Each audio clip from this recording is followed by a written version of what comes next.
నిశ్శబ్దంగా ఉన్న అరణ్యంలో చంద్రకాంతిలో నడుస్తూ భుజాలపై బేతాళుడిని మోస్తూ విక్రమార్కుడు ముందుకు సాగుతున్నాడు. అప్పుడు బేతాళుడు మెల్లగా నవ్వుతూ మరో కథను మొదలుపెట్టాడు. ఒక చిన్న గ్రామంలో పేదరికంలో జీవించే ఒక వ్యాపారి ఉండేవాడు.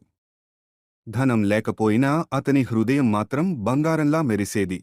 ఒకరోజు అతడి ఇంటి నేలలో దాగి ఉన్న బంగారు నాణేలు అతడికి దొరికాయి. ఇది నా ధనమా, లేక ఎవరిదైనా పోయిందా అని అతడి మనసు తర్జనభర్జన పడింది. ఆ వ్యాపారి నేరుగా రాజసభకు వెళ్లి బంగారాన్ని రాజుకి సమర్పించాడు.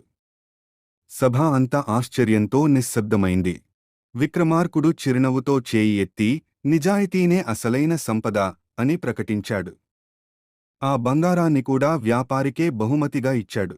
కథ ముగించాక చెట్టు నుండి తలక్రిందులుగా వేలాడుతూ బేతాళుడు అడిగాడు, రాజు అలా చేయడం సరైందేనా? నీ సమాధానం చెప్పకపోతే నేను మళ్లీ చెట్టెక్కుతాను. నిజాయితీకి గుర్తింపు ఇచ్చే రాజే నిజమైన రాజు. ధనానికి కాదు, ధర్మానికే విలువ ఉండాలి.